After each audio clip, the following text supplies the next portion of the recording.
Here I have Xiaomi Mi A1 and let me show you how to add a fingerprint protection on the following device. So at the very beginning, let's start by unlocking the screen, as simple as that, just by swiping. Then let's open the list of all applications right here, choose settings, then scroll down. From the list of settings you have to find and select the security. It's located under personal tab. Let me choose security, then let's choose screen lock. And you can add the screen lock at first and then the fingerprint, or you can add the fingerprint at the beginning. So let me do it. Let's choose fingerprint in my case.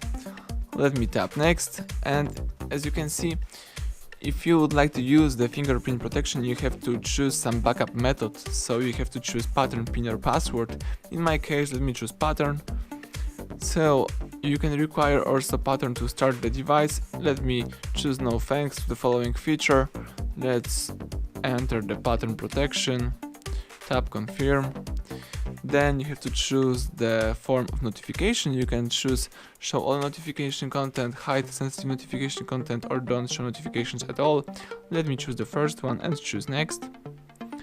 Then you have to find your sensor. So the sensor is located at the back of the device, right here. Let's tap a couple of times on your sensor, and then you can start saving your fingerprint. As you can see, you have to just tap on your sensor to save the whole fingerprint. Let's tap done, and as you may notice, one fingerprint is set up. You can choose it, and if you would like to change some settings, you have to confirm by using your pattern, and now you can add the other fingerprint if you would like to use some other one. If not, let's go back. Let me just show you how the fingerprint lock works. Let's press power key to lock your device, and here if you would like to unlock your phone, you can enter your pattern, or you can do it by using your fingerprint. Let me show you.